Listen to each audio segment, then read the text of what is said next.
Hello, my name is John Brink, and we are on the Brink from downtown Prince George. An absolute beautiful day in Prince George. As you can see, it's finally summer has arrived. It is, I believe, the 21st or the 22nd of July, the official start of summer. I have a very interesting guest today, and I'm very excited talking to him for the next hour. His name is Bruce Johnston. Bruce, tell me a little bit about yourself and your past. Are you from the area here, or? Not from Prince George, John. Thanks for having me first off on the show. Really Sure. Appreciate the invite and happy to be here. I'm from close to here. I grew up in Quesnel, spent high school years, elementary years in Quesnel, and then went to Edmonton for about 10 years after high school. To Edmonton? To Edmonton, yeah. Yeah. I got educated in Edmonton. Attended university in 2004. Had a bit of a hiccupy start to university in that, it was significantly harder than I thought it was going to be. I was kind of a golden boy in high school, pretty easy, but once you enter first year engineering, they really hit you with the course load and you have to buckle down if you're going to make it through. After 1 year in engineering, a good friend of mine who was an exchange student in Quesnel, both of his parents were killed in a car crash. So another friend of mine, we decided we were going to delay going back to school and go to Munich and spend some time with him. He was from Germany. That ended up being a good thing overall because I got some experience working in a really heavy labor environment. I worked in oil and gas for Neighbors Production Services on an oil rig, from lease hand to roughneck to derrick hand, and after spending a winter in minus 40, I tell you, you can appreciate why people go and get an education so they can work in an office in the north. Yeah. So I went back to school and was committed to that program and ended up graduating with distinction in 2009. Right. So then, so growing up in Quesnel, and for our international or national watchers, it's about 100 kilometers south of here. Yes. And it's a beautiful community. And, it is. Where did you get the idea of going into engineering? Well, I think, to be honest, my mom pointed me in that direction. I was always good at math, taking things apart, wanting to know how things worked. I ended up working from a young age at Tolco. I believe you mentioned that in your book, actually, that you worked momentarily or briefly for Tolco. Not Tolco, but close to it. Yeah. Okay. Yeah. So that was an eye-opener. That's heavy work working in a sawmill. I tell you, turning boards. Hands-on, eh? Oh, yeah. That wasn't hands-on, but there's just a lot of labor involved. It's a hot environment. Yeah. But yeah, I was just good at math, so my mom pointed me into that direction. There wasn't a lot of people in our family to go to university, and she was adamant that if we had the skill, the knowledge, just go for it. Yeah. So then from high school, you went to Edmonton. Yes. Why Edmonton? Well, I got a scholarship there, and so did my.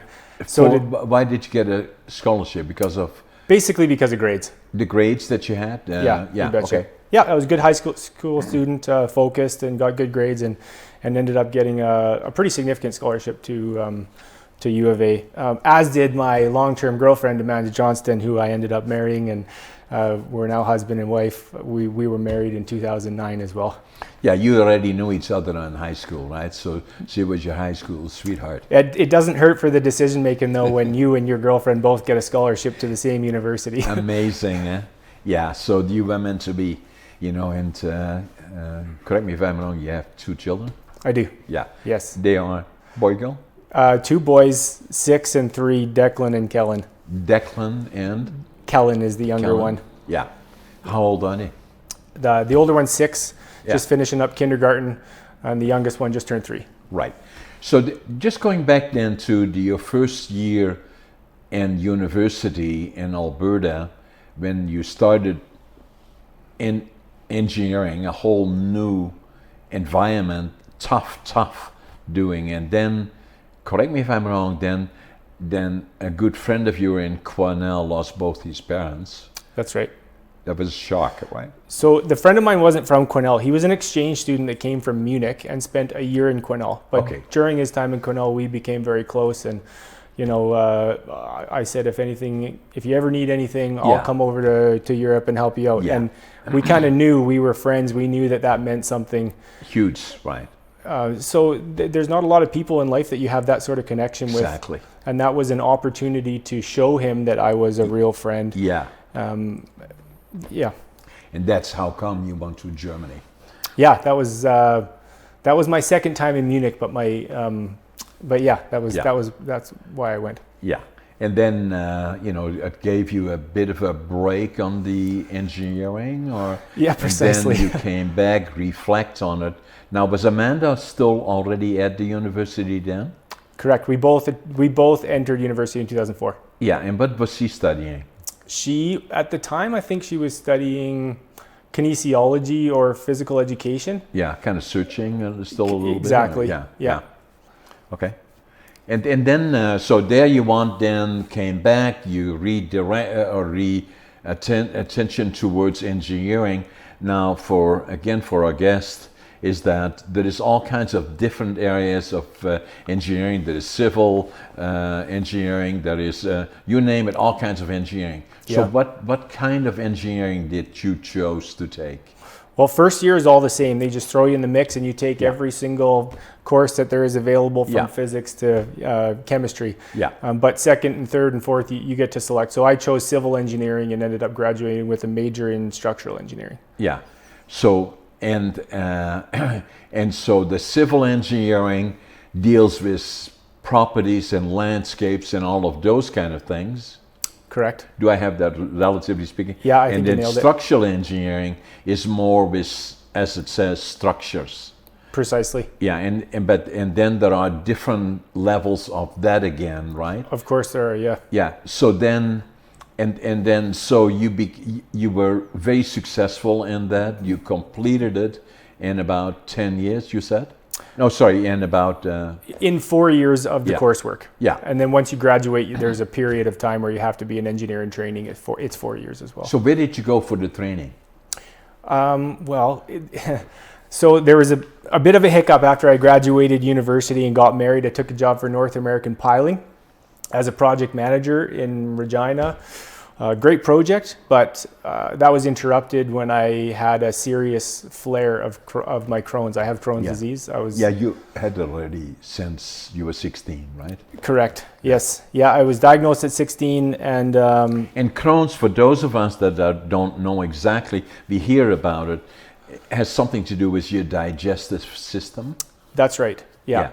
It's basically autoimmune. You feel comfortable talking about that, or? I do. Yeah. Yeah. It's been a long time. I've had it for a long time. Come to terms with it, and to be honest, it's not the end of the world. Everybody goes through adversity and faces adversity, and I got to do mine early. Yeah. But it's part of your life, right? So, yeah, it certainly is. Yeah. So I ended up in the hospital for about a 6-week stint. Well, not in the hospital for 6 weeks, but I was out of work for 6 to 8 weeks, and that gave me a lot of time to reflect on my career path and where I wanted that to go and who I wanted to be, and it shook me up quite a bit. So I decided to... it had also a good part to it, right? For sure it did, yeah. I mean, I like anybody, I graduated, full of piss and vinegar, so to speak. Yeah, well, obviously. and I thought I could handle anything, and I think I entered an environment where I wasn't quite equipped with the tools that were needed to do the job, and my stress level was through the roof.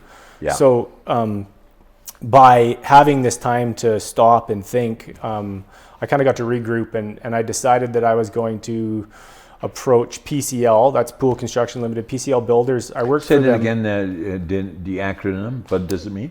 Pool Construction Limited. Okay. They're a major construction company, general contracting company based out of Edmonton. Yeah. But they're major. They're worldwide. They're international. They did the cancer clinic here in town.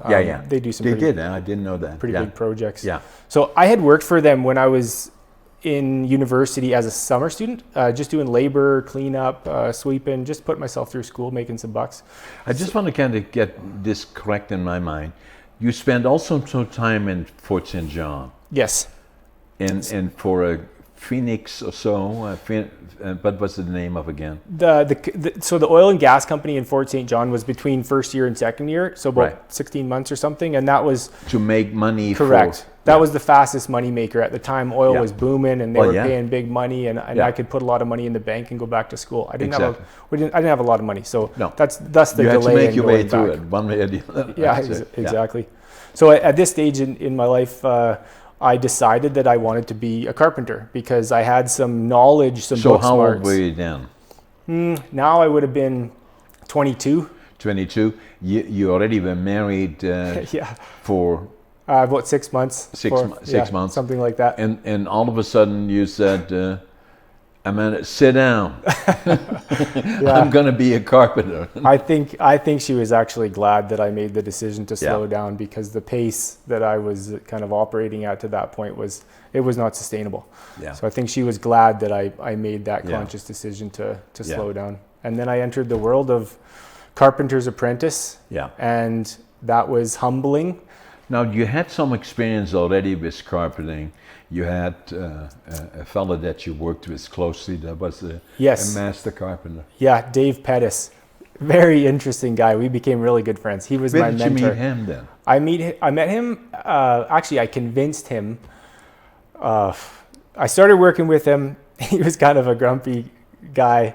And I had my tool pouch on and I had packed it full of nails and everything, all these things I didn't need. It was so heavy and it was so hot and I was sweating so much. And he didn't really want to work with me. And I said, man, I want you to mentor me. I want you to take me under your wing and show me how to be a real carpenter.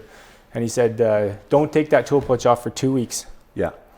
Very sternly, very seriously. And I wore that thing for 2 weeks. I never took it off except for coffee breaks and lunchtime. And at the 2-week mark, he came over to me and he said, okay, now you're my apprentice. And he took everything that I didn't need out of my tool pouch. And he said, these are the items that you need on this job site for your tools. And that's it. You've been packing around 10 pounds too much for 2 weeks. And I'm going to teach you how to be a carpenter. Yeah. So that's sort of, that was incredible. Amazing experience. Huh? It was, yeah. Yeah. So that then laid the foundation for, where did you go next? Well, in 2012, my wife took a job at the University Hospital, Northern BC, UHMBC, here in Prince George. And I followed her a few months. In psychology? In physiotherapy. Physiotherapy, yeah, okay. And she still works there, actually. She's been there for 10 years. She loves it, loves the environment. It's been a great job for her. Yeah. So, I mean, obviously, we had talked about where we were going to go and what we wanted to do. This was a mutual decision. And we were starting to think about family and where we wanted to set roots down. And Prince George was close-ish to Quesnel. Yeah. So we both had parents in Quesnel at the time. So we decided on Prince George, and that's not that. I don't hear that often. A lot of people in Prince George, you hear that they had a 5 or 10 year plan or something, or a 2-year plan, and we decided to be here.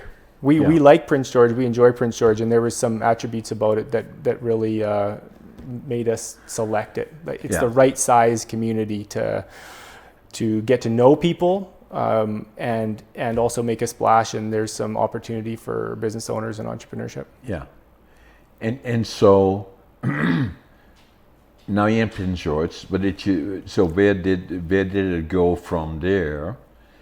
In terms of engineering, did you start working for Access then? Yes. Yeah. Eventually I did. The fellow that owned it at the time was Foley, right? Fergus Foley. Yeah, you betcha. He's still there. Yeah. So I got my carpenter's Red Seal endorsement in carpentry right before I left Edmonton. That's actually why I delayed coming to Prince George about 3 or 4 months after Amanda got the job to complete that. Exactly. I wanted the ticket. Extremely valuable, for sure. With your engineering degree, and to have that kind of a background is somewhat unique. Yes. Yeah. I mean, you couple those two things together. I had this formal education in engineering, in structural engineering, and then I had this practical, hands-on education in carpentry.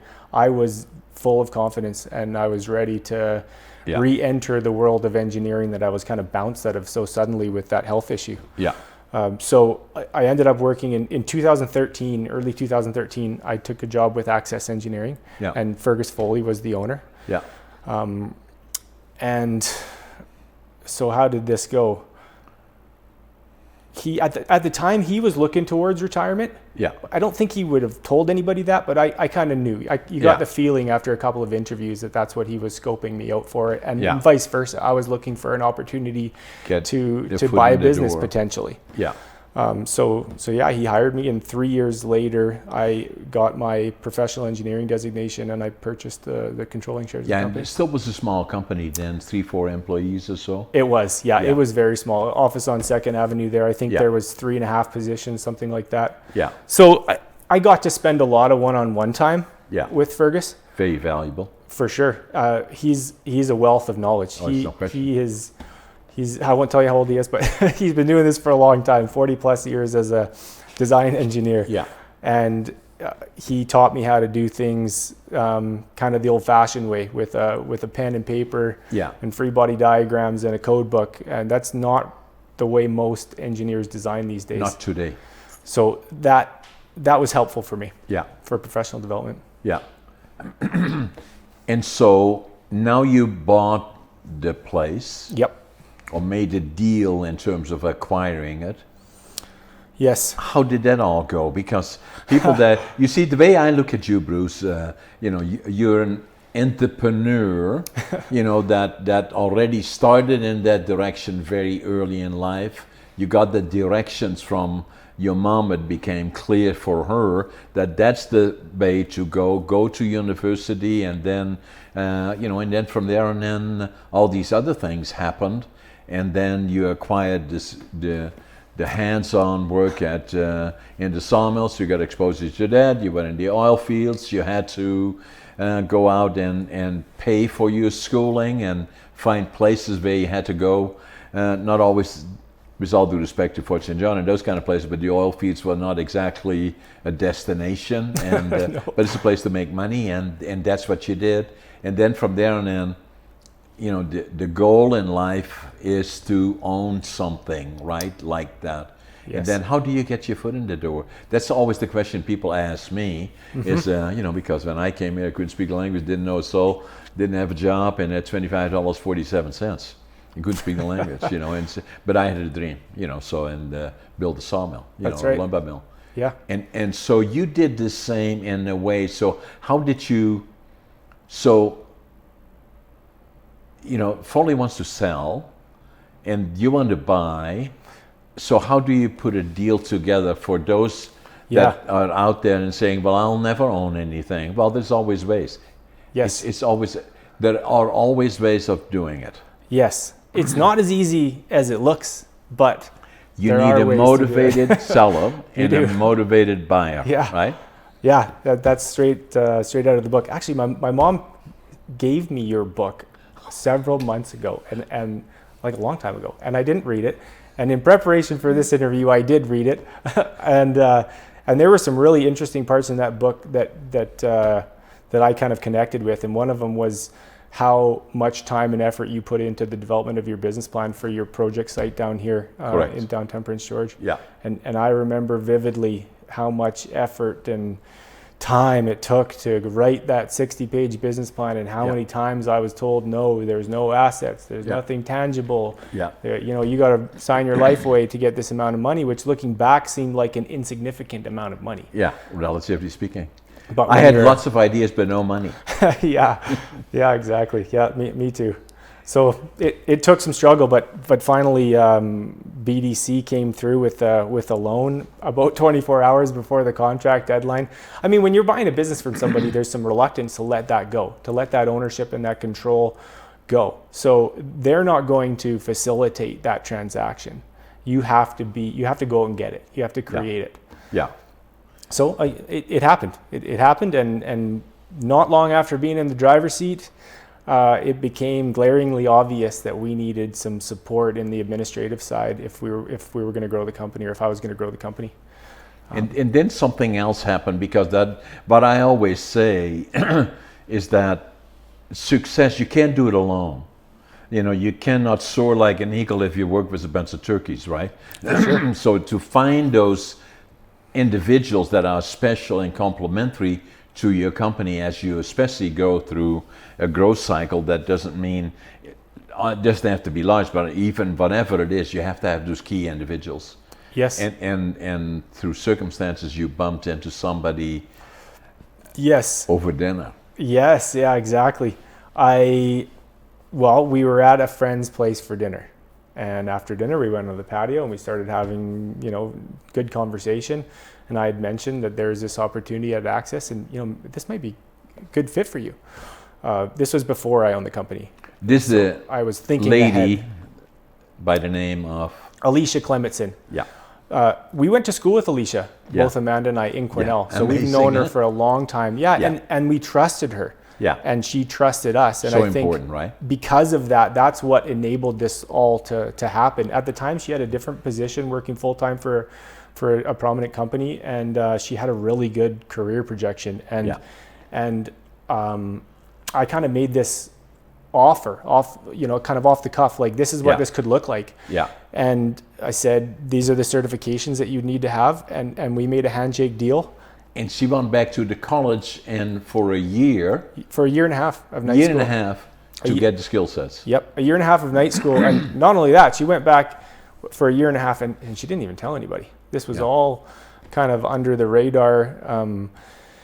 And then when she was finished and got her certifications, she started full-time almost immediately after she got her certification. She started full-time as the office manager, and within I think like 7 months, she was a shareholder in the company. Major shareholder, right? Major, yeah. Yeah. So now where you are, nearly, correct me if I'm wrong, 10 years after you made the deal. Yeah, I think we're 7 years. About that, yeah. And so what does the company look like now from the time that you started working there and made the deal to buy it? Well, it's night and day, to be honest. There were some nice things about having the small company and the fewer employees, but it was archaic in terms of document management and submittals. The engineering was sound, but just the technology wasn't there. So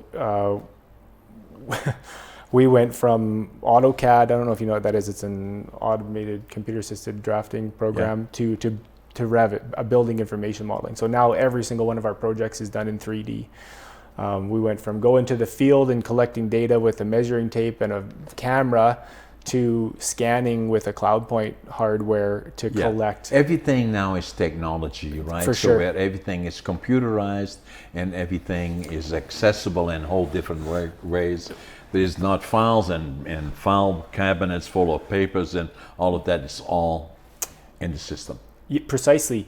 So when we started to grow the company, the first positions that we needed, of course, to generate revenue it was engineering.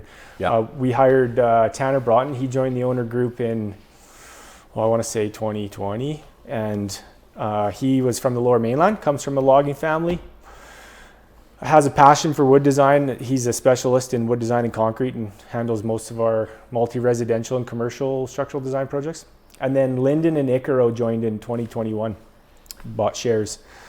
And Lyndon is a structural steel guy, has an affinity for everything structural steel, absolutely incredibly talented structural engineer. He handles most of the industrial projects. So not necessarily all building stuff, but crane supporting structures and these lifting jigs and pretty complicated, intricate stuff. Now to attract that quality of people and to keep them, people have to stand back again as owners and look at the structure of their company and say, how do I keep them? Yeah. Or do I have to change the structure where they become owners in some form? Yeah. How did you go about that? So I have to back it up a little bit. In 2017, before the rest of the partners were on board, Alicia and I bought bare land on 8th Avenue, where our office is now. Yeah. So we decided that we were going to build a new office building because we needed that as an attractant to pull in new personnel. And we were out of space in 2nd Avenue. Yeah. So we bought the land, we designed the building. Lambert Built Ltd, a local contractor, constructed the building in I think it was 2019.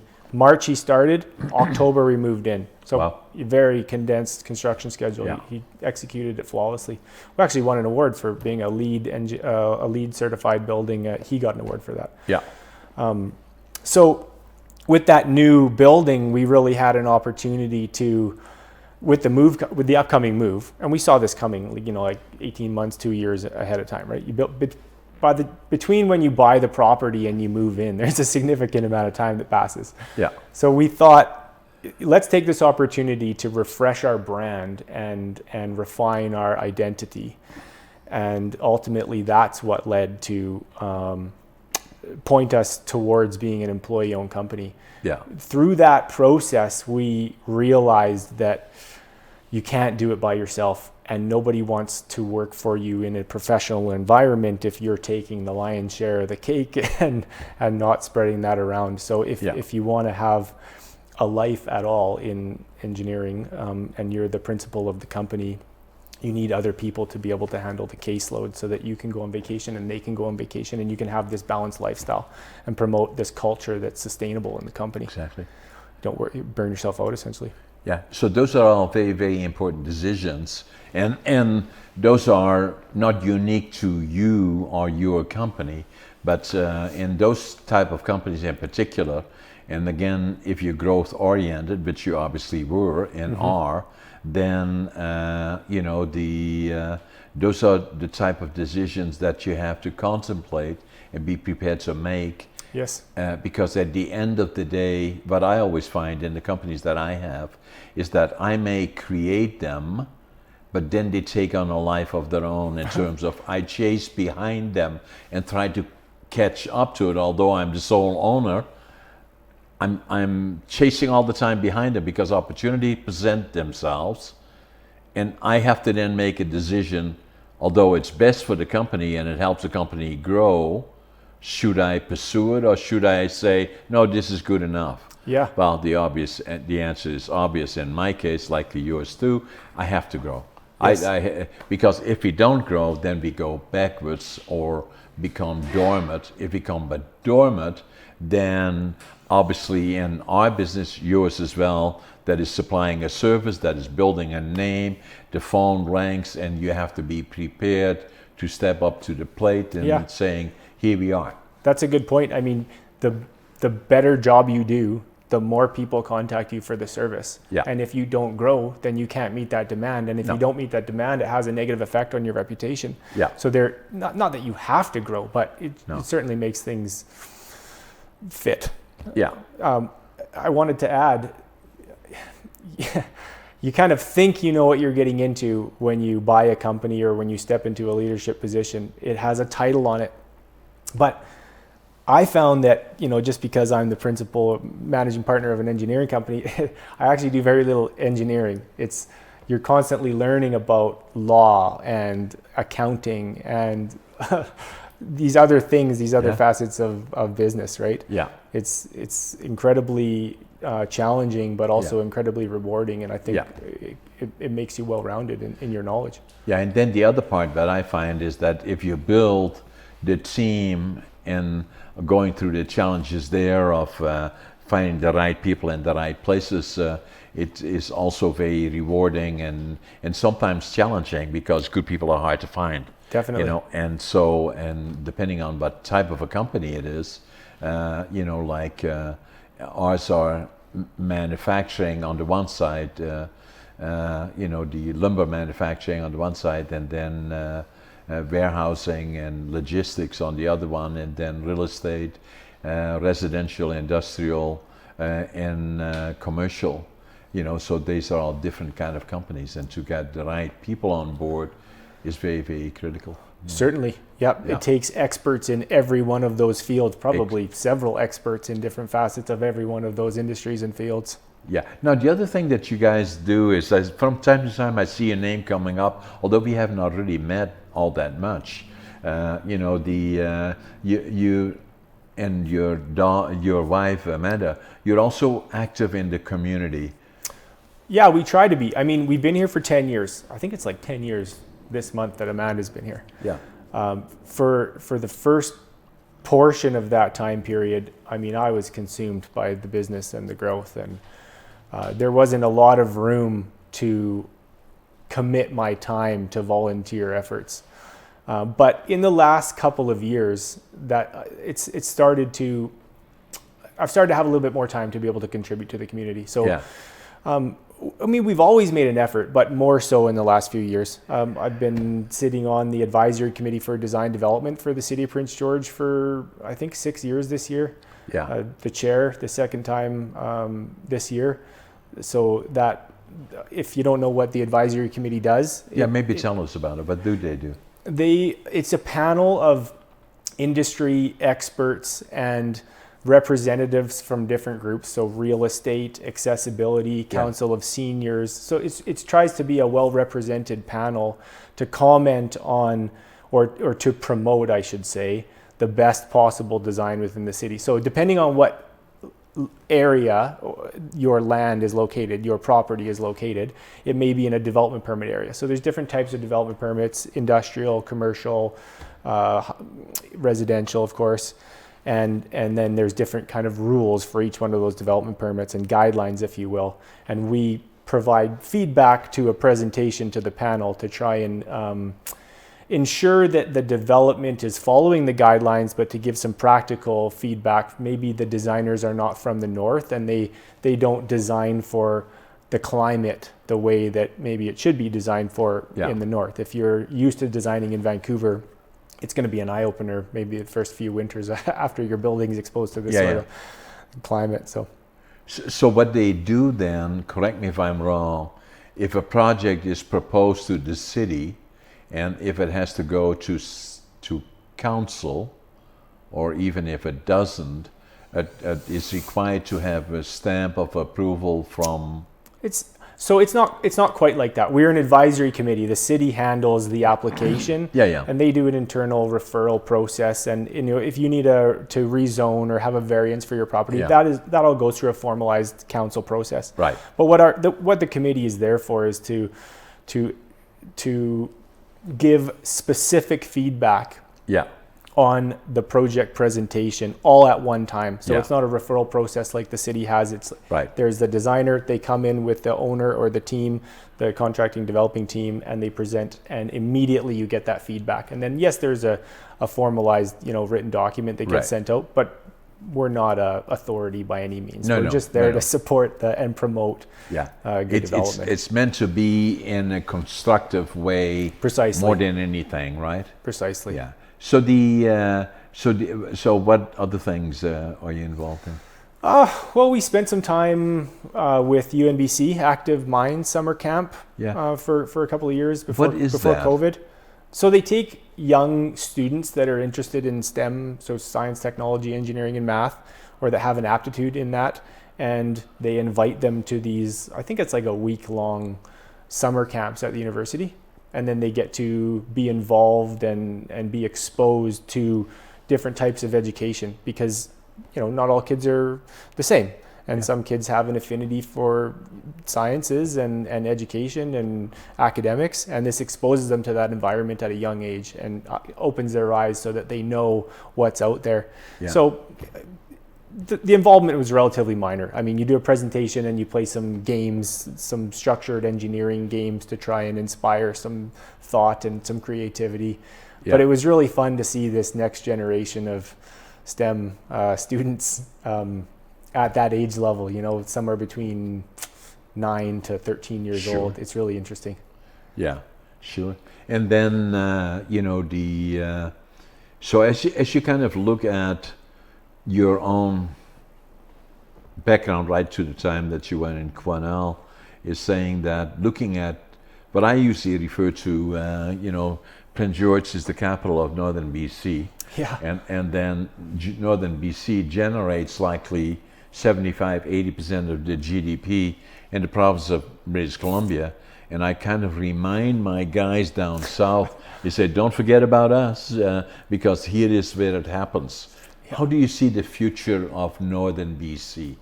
Anywhere from in the interior, but in particular from Quesnel up to the Yukon border and the Prince George Greater area?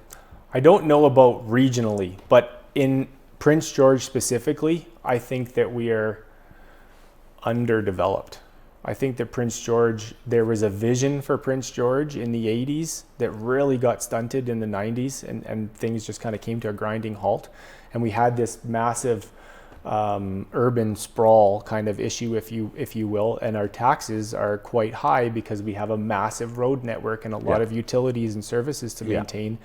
And I would like to see, and what we are seeing already, if you talk with a representative from the city of Prince George, they'll tell you that building permit numbers are record breaking for several years in a row. We're talking 3-4 years, breaking records every single year. There is development happening. I can tell you that there is, because we're involved in a lot of building design projects in Prince George, a lot of multi-residential stuff, but also a lot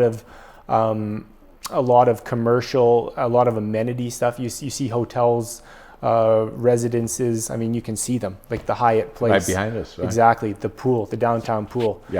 This is what's going to, I think, make Prince George more attractive for people that perhaps have been living in the Lower Mainland, and maybe they're priced out of the Lower Mainland, or maybe because of the economic robustness, if you will, of Prince George. There's a lot of jobs here, a lot of need for professionals and tradespeople and other workers. Maybe that helps people move up to Prince George, you know? That's what I'd like to see. I'd like to see Prince George's numbers, population really increase. I think they are. Yeah, right now we're around the high 70s to 80, but I always kind of look at it in Prince George. I've always, since the time I got here in 1965, I've always believed that the potential of northern BC, in particular in Prince George, is amazing. And I see this city here 10, 15, 20 years from now be 200,000 people. I hope you're right. And I believe, because, and the reason is simple, because it's the center. Although Jerry Cheeston, the mayor of Vancouver, would say, no, their town is the center, but it's just about the same. Anyway, but it's about the center of British Columbia, with all the resources that we have here, the rail and crossroads, the road crossroads, and the air. It's a natural center of northern British Columbia. And, and I believe what we will also see is that with all the things that are happening globally, with the global supply chain being a real challenge, not even only talking now with COVID, that has made it much, much worse, but even before that, is that, Asia shipping goods into the northeast and seaboard and the western seaboard in the United States, most of the ports from San Diego right up to Vancouver are full. There is no room.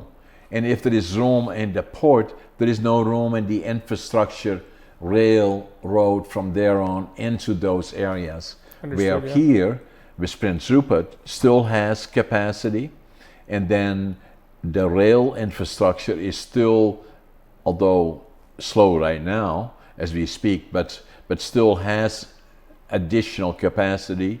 And it's 4 days shorter, I believe, than it is through any of the other ports. So it's natural that will further develop, and Prince George will become an inland port. Gotcha. So you are suggesting that Prince George becomes a port, a land port. Yeah. And then the other part that I believe is that, and we do that. Interior warehousing is one of my companies, where we do warehousing and in logistics. I bought a company about 4 or 5 years ago, and it had probably slightly over 200,000 square feet of buildings. Right now we are approaching 500,000 square feet. We will be adding industrial buildings between 150 and 200,000 square feet annually. Are they in the same location, or are they spread out? No, they are in the same region. Downtown here on CN, interior warehousing has been around for 50 years, and it's the largest warehousing company in northern BC. It's on the CN side. On the BCR side, we are building another 80,000 square feet on the BCR side as we speak, 70,000 square feet. and another building that we have on the planning stages and already have the quotes for of 236,000 square feet in the same area in the BCR side, industrial park. We have an industrial park there of 100 acres that we will develop again for the same warehousing. That's good to hear. And so we are acquiring more and more. It will be 1 million square feet in the next 2 to 3 years. So you'll be contributing to that building permit breaking record next year. Absolutely. Yeah, Excellent. we are Yeah, right that's in good to there. hear. And then obviously we're also very active in residential, commercial, and industrial. We probably one of the largest in residential builders. We have 3 subdivisions, mainly in the North and Chaco region. Yes. And where the quality of homes have gone up substantially. Yeah, they sure have. And so we had a lot to do with that. I was the first developer north of the North and Chaco. I remember actually walking through the Brink subdivision, maybe even before the roads were punched in there. And Yeah. you have a house there, right? Yeah. And you were outside of your house, and I was parked my vehicle at the end where there were some lock blocks and walked down to the lower portion, and I was interested in that. And you came outside, and we had a brief conversation about the lower portion development. Yeah. That must have been 7 years ago or something, because the roads went in Yeah. shortly thereafter. Have you been there since? Yeah. Oh yeah. Yeah. It's incredible. So the interesting part about it is that, Bruce, is that I acquired those properties already in 1987.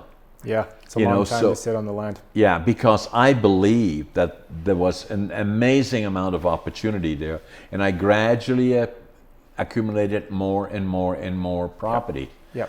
So same with my operations, the lumber operations here. When I started the operation in 1975, I had no money. I got $25,000 from the bank. I put my business plan together that you were talking about. And the interesting part about the business model is some of my key employees over, looking at all the stuff that I have and preparing things for my book, went through my business model. This is amazing because it still applies today. Yeah. And so I dropped it off at every single bank. And I say this for the benefit of those and that's why it's so interesting to have you as a guest, because you started basically the same from the ground up and got directed into an area substantially by your mother that then you had to earn your way to do all the things that you did, including becoming a master carpenter and then doing all these other things that you had to do to get where you are today and going much further than that, I believe. Anyway, so then I dropped my business plan off at every single bank in town. I had no money. So I had lots of ideas and I had a business plan, and everyone turned me down. Yeah. And then, I kept going back. I kept upgrading my business plan. What else should I do? And then some of them said, well, don't even bother coming back. And then at the end, I had 2 banks or so that I kept working with. And then towards the end, now I had been back about a dozen times to the Royal Bank. And again, I had modified. I was always very careful to not make them angry or upset, and saying that I had made the changes they suggested and I would like to show them to them. And then I always remember, it was beginning of 1975, and again I was at the Royal Bank. I showed it to the officer that was supposed to look at it, the fellow that was the bank manager of the Royal Bank that time, all on the same level. They didn't have the second story, and it was John Weems, and they had all those different portions of their office set up. So he said, give them the money. No, that's exactly. Yeah. You read the book. Yeah. So and so I got to talk to John. So and he went there, and I was sitting there like, and then I heard it all the way through. Give him the money. Give him the money. $25,000. That started Brink Forest Products. That's wild. And I sat in the truck, and I said to my wife, now what do we do? So that's where I started. And I got the money in July, incorporated the company in July, and I started operating in October with 3 employees. But that mindset, though, like that experience where you create something that you think is bulletproof, and then you take it to somebody and they evaluate it and they tear it apart and they say, that's not acceptable. And then you go back to the drawing board and you recreate it, and then you go back and it's not good enough, and you go back to the drawing board and you make it better. That, I think, is one of the most important things you need to have as an entrepreneur, because you have to use that in every single aspect of business. Exactly.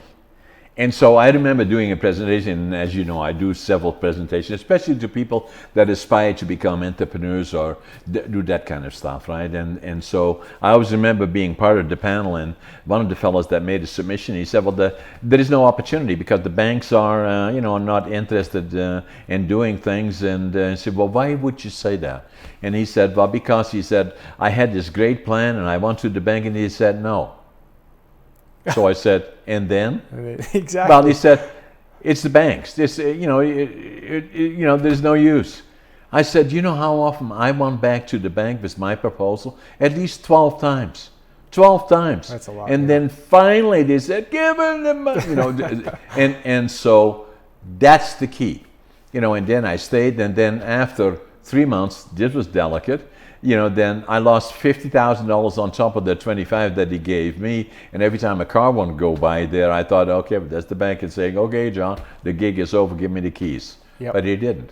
Yeah. And the first year I made a few bucks, and then from there and then I grow. But I had 3 employees, busted my ass, worked as long as I could stay awake, and drove forklift truck, did all these other things. One of the advantages that I had when I worked in Holland, and I was not a good student. I failed grade 3 and then grade 7 3 times, and then got a job as a furniture maker. And I became a furniture maker. And then worked for, my dad managed a small lumber company, and I worked there. Then I was in the Air Force, drafted for 2 years, Special Forces. Can't believe it. I still don't know why. Maybe I had a brown belt in judo. Maybe that was but it was good training, hard training, So, but anyway, and then after that, worked again for one of the major force companies my dad had contact with in Holland, and became part of that auditing team. But I had at the same time developed already 2 dreams. The one was that when we were liberated when I was 5 by the Canadians, and I always knew from there on in I belonged in Canada, the land of my heroes. Mm-hmm. That was the one. It was just not if, but when I would go. I wanted to go when I was 17. They wouldn't let me. Then I went when I was 24. Yep. The other one was to build my own lumber mill. And so when I came off the bus here, that's what I was going to do. Yeah. Not if, but when, and I was not going to stop until I did it. So and I was not going to go back. And I had, as you can see here, $25.47. There it is. And I was not going to go back to Holland, not get any money from there, either successful or in the box, as far as I was concerned. And, I stayed the course. I'm not quite saying that people should do it like that, but that's the way I did it. Yeah. And, but never give up and, and staying the course. You do have an incredible story, and there's really good takeaways in your book. One of them that really resonated with me, I don't know if it was actually a takeaway or not, but the recommendation or the guidance or, that you have to put family first. Maybe not, you have to put them up here because business can be consuming. It can consume you all hours of the day. It can take all your energy and all your love away from your family. And I think that's big of you to kind of admit that and give that guidance to new entrepreneurs that it's probably not worth the benefit of what you're going to get to sacrifice the family relationship. And that's a lot of times the message that I give. A lot of people think that entrepreneurship is basically what you're preoccupied is planning holidays and bringing money to the bank. Yeah. No, that's not what it is. No, it's hours. And it can be very, very trying on the family and relationships. Yeah. And that's why in my book, Against All Odds, I wrote about it. And the book is not so much hurrah, hurrah, John, how successful he was. It's not about that. It's about with all the challenges that I had, I'm obviously ADHD, a classic case. I had PTSD from seeing far too much during the Second World War, going through the hunger winter, and seeing too many things that we should not have seen. And then, having counseling for inner child issues, all of those things, as you do, and you talk about your challenges with Crohn's and all of the other things that, that's all part of it. And then, the other thing that you likely may or may not know, but I'll take the liberty of kind of talking about it, is that another book that I always felt I had to write is ADHD Unlocked. And I started talking about it more publicly. There's a stigma attached to ADHD, and I felt I had to be more public about it. And then I talked about it more in my presentations that I do, and then I decided to write a book about it last year. It's coming out on July the 8th. Actually, we'll have it in the stores available on the 15th of July. Oh, good. And then we started another book that we started last week, and you will find this interesting, and I kind of like to get your views on it, is talking about finding your passion. So I think for young people in particular, and what reminds me of it is your mom directing you, and I've had the same experiences, not for me, but in my life that I've seen, is with my daughters, and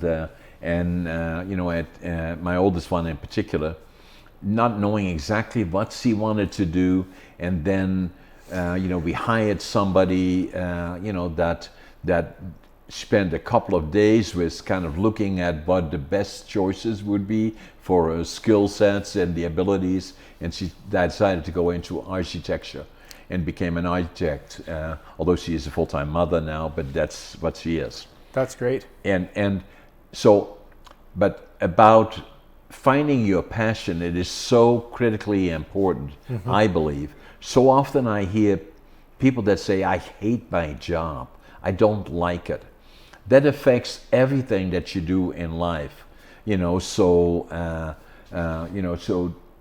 I'm trying to, again, share with the public, and especially with younger people, but also people that are, adults and at some form of fashion, is saying that, how do I go about, finding what my passion is? How do I get exposure to it? For sure. And what effect will it have on my life? Yeah. And that's why I say in this, to me, what is important, not but what it says underneath it, my foundation is attitude, passion, work ethic, followed by success. And I love the lumber industry. I knew that from when I was at young age. Not everybody is so lucky in terms of that. For a lot of people, they are struggling with what should they be doing. If you make the right choices, because it affects everything that you do in your life, your relationships, your ability to, whatever dreams you have, the choices that you have made in terms of the work that you do, or whatever you are trying to achieve, doesn't mean that you have to be entrepreneurs or anything like that, but at least making a direction is critically important. Now that I have children, I can look back on the kind of guidance that my mother was giving me in high school. At the time, you kind of push back on that. You're like, oh, what do you know? I want to make my own decisions. You're getting too involved in my life. Let me be me. But your parents, now that I'm a parent, you can see the aptitude in your children, and you can see what they could be good at or great at. And she was just trying to guide me. She was just trying to help me. Yeah. She told me many times, if you want to make a living wage, you can work for somebody else. And if you want to be wealthy, you got to work for yourself. You got to go out there and you got to get it. And you got to own it. Exactly. And then be prepared to, the earlier you can focus on that, not necessarily on the narrow things, but in a general sense, that's the direction I would like to go. The more information you have as an individual, even when you're young, then start looking at things in that direction and become more knowledgeable about it. I always had, although I didn't do very good in school, obviously, but I had this hunger of listening to successful people that would give presentations somewhere or get close to them and find out what made them click. And a lot of times it were all the same similar things that I now relate to as entrepreneurship, that determination, that clearness in terms of priorities that we have to do and how we go about doing it, and all those kind of things, so, but what does it take, like 10 years, they say 10,000 hours to become a master at something? Yeah. There's a lot of time in your life, in your working career, to become a master at a whole bunch of things. Exactly. You don't have to put yourself in a box and say, this is what I'm going to be doing for the rest of my life. You can do that for 10,000 hours and become competent at it, and then move laterally or up or down or however you go into a totally different career path. Exactly. There are people that are engineers that became specialists in medicine. Yeah. So, as you look forward, Bruce, what do you see 5-10 years from now in your career? Well, a major move that we made in Access was to bring on a partner named Icaro Skirma. He's a software developer. He's from Brazil. He came on board 3 years ago and then bought into the company 1 year ago. And for the last 3 years, he's been coding a proprietary enterprise resource plan software. We call it the ERP. It's just our company software. And what we've done is taken all the things that we do on a day-to-day basis. If it takes 10 minutes here, 15 minutes there, filling out a piece of paper, filing this, sending a message over here, it's all of your operational process essentially, and putting it into a centralized, standardized database. So we have an accounting module, client relations module, project management. That's all housed in this one kind of central program, and that has been a game changer. That is laying the foundation so that we can scale the company when the time comes. We're not there yet. It may take us 5 more years to ensure that we have the perfect kind of process recipe. Well, I say that, but in one breath, and I know in another that that'll never happen, because you constantly have to be evolving and improving the process. That is something that you'll do for the rest of your career if you want the company to keep getting better. Do you know Terry Tiara from Vanway? He owns Vanway. No. Well, he put me on this book. It's called Market-Based Management, I believe. Written by wrote it? Kosh. It's about Kosh Industries. And it's essentially, one of the takeaways of that book is just constructive recreation or destructive recreation. And you take what you have and what's working and you put it over here, and you analyze what's not working and you destroy it and you recreate it. And nowadays with software, it's really easy to automate things. So you can test it out, and if it doesn't work, you can go back there and you can change it and improve it. So I think that's going to be the biggest effect on our growth, or the biggest play that we've made yet is hiring that position and putting the time and energy into developing this proprietary ERP. Interesting. And then in terms of hobbies, what do you and Amanda and the kids? Well, I don't have a lot of hobbies over the last 10 years, but I do like to get outdoors. Recently, I joined kind of a running group, an informal running group. It's not the PG Roadrunners, but well, you know some of the people involved, Scott McWalter and Dave. Scott McWalter, I've heard that name before. Yeah, exactly. He's standing right there. Yeah, that's right. Hey, Scott. Yeah, these actually, my life currently doesn't allow a lot of time for hobbies. Yeah. But what's been a big change in the last year or so is being inspired by local volunteers and people that are involved in the community, and being kind of brought into that fold to try and do more things for the community. Attend a fundraiser. You don't have to raise thousands of dollars, but just show up and say hi and high five some people, and try and spread some positive energy. Yeah. So that's been a good part of this last year for me. So another thing that I do, and you likely do, there are certain things quotes that I've heard that stay in my mind. Andy Rooney was the journalist. Yes. At one. What was it? Yeah, I think it goes something like everyone wants to live on top of the mountain, but all the happiness and growth happens during the climb. So true. Yeah.